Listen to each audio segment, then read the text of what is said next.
Assalamualaikum warahmatullahi wabarakatuh. Akhir-akhir ini ramai tren kata-kata healing di kalangan masyarakat, terutama di kalangan anak muda. Istilah ini sering digunakan untuk mengungkapkan sesuatu yang menyenangkan. Biasanya sih melalui unggahan di media sosial. Bisa dengan makan enak, jalan-jalan atau wisata, ada juga yang dengan minum kopi, makan enak di restoran, dan lain-lain. Sebelum kita lanjut pembahasannya, subscribe dan simak video ini sampai habis ya, agar informasi bisa tersampaikan dengan baik.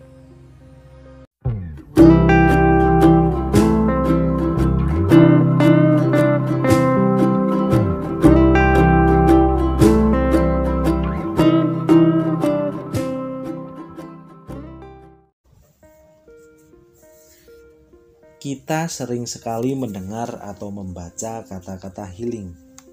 Tetapi apa sih arti healing yang tepat? Healing sendiri berasal dari bahasa Inggris yang artinya penyembuhan. Penyembuhan yang dimaksud adalah penyembuhan secara psikologis atau kejiwaan. Bisa juga disebut self healing atau penyembuhan diri. Kalau kita sebut penyembuhan berarti ada yang sakit ya. Nah, yang terluka adalah jiwa atau psikologisnya. Ini bisa disebabkan dari beberapa faktor. Bisa dari diri sendiri dan orang lain. Kalau tujuan dari self healing sendiri sebenarnya ada macam-macam dan cukup banyak sih. Ada yang agar mendapatkan ketenangan batin, mengurangi rasa cemas, khawatir, takut, sedih, emosi.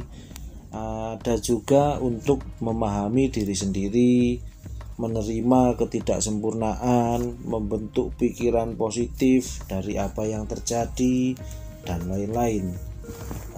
Intinya sih pikiran yang ruwet lah. Kalau ngomongin cara healing itu bagaimana? Setiap orang healingnya beda-beda ya.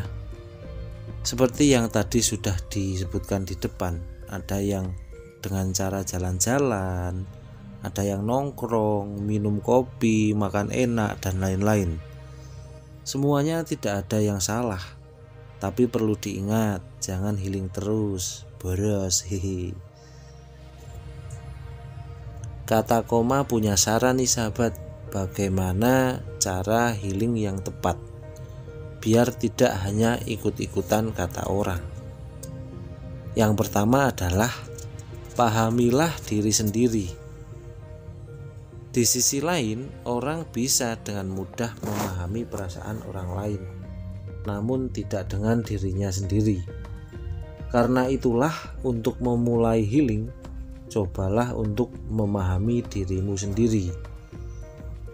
Artinya pahamilah apa yang sebenarnya kalian inginkan.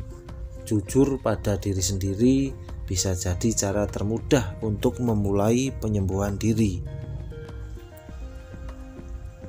Sedikit kata Koma kasih contoh ya. Misal dalam sebuah pekerjaan, kita sudah bekerja di suatu tempat, tetapi kita tidak nyaman dengan pekerjaan kita yang sedang kita jalani. Kita menjadi resah dan gelisah karena bukan fashion kita kerja di situ. Kalau healingnya dengan liburan saja itu tidak cukup. Kita harus mencari pekerjaan yang sesuai dengan fashion kita agar kita tidak merasa resah dan gelisah. Jadi kita harus paham dulu nih sahabat pada diri sendiri, maunya apa dan harus bagaimana untuk mengobati rasa resah dan gelisah kita. Tidak asal gas-gas begitu saja. Yang kedua adalah berdamai dengan diri sendiri, yang artinya tidak menyalahkan diri sendiri atas keadaan yang terjadi. Hal ini tentunya bisa memberi ketenangan batin atas peristiwa yang terjadi di masa lalu atau yang pernah terjadi. Sebelum kita lanjut pembahasannya, Mungkin sahabat ada yang bertanya dalam hati, kok healing jadi ribet gini? Padahal setahu aku healing itu seneng-seneng, ya kan? Tapi di sini kita bahas healing yang sesungguhnya. Mungkin kalau yang sahabat lihat, yang seneng-seneng itu lebih ke caranya, bukan arti sesungguhnya. Kalau cara healing mau bagaimana, sebenarnya setiap orang itu healingnya bisa beda-beda. Tapi kita harus tahu dulu nih konsep yang benar dalam berhealing-healing ria, agar kita tidak salah arti. Lanjut ya. Yang ketiga, lakukan my time. Terkadang kita butuh waktu untuk sendiri, untuk mendapatkan ketenangan batin. Nah, cara itu mungkin bisa digunakan untuk membantu meredakan rasa cemas, sedih, khawatir, ataupun takut. Lakukan apa yang kalian sukai tanpa memikirkan orang lain dan fokus pada diri sendiri. Dengan begitu, sahabat akan mendapatkan perasaan bahagia tanpa khawatir dengan perasaan orang lain. Nah, cara ini tergantung sahabat sukanya itu, mungkin ada yang dengan jalan-jalan, mancing, melukis, baca buku, atau komik, mungkin minum kopi sambil lihat pemandangan dan lain-lain. Tergantung sahabat sendiri. Sahabat bisa pilih sukanya yang bagaimana. Yang keempat yaitu belajar dari masa lalu. Setiap orang tentu punya masa lalu.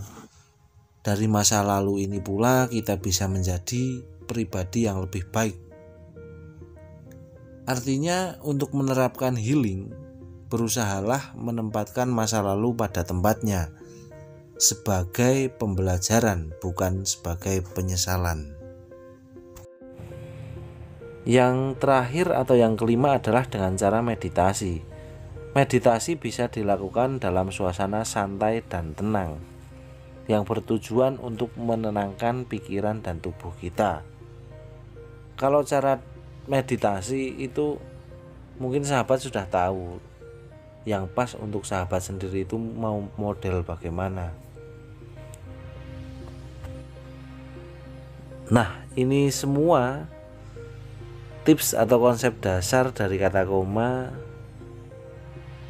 tentang healing atau penyembuhan atau self healing, penyembuhan diri. Ketika sahabat-sahabat semua sudah tahu apa sih healing yang sebenarnya, konsep dasarnya bagaimana, tujuannya apa, tinggal sahabat-sahabat nanti memadukan dengan metode yang sahabat sukai. Ketika kita sudah berhasil melakukan self healing atau penyembuhan diri dengan tepat, kita akan menjadi pribadi yang lebih tegar dalam menghadapi kesulitan, kegagalan, trauma, cemas, sedih, resah, gelisah, dan seterusnya. Dan hidup kita akan terasa lebih fresh dan indah tentunya. Sekian saja dari kata koma, semoga bermanfaat.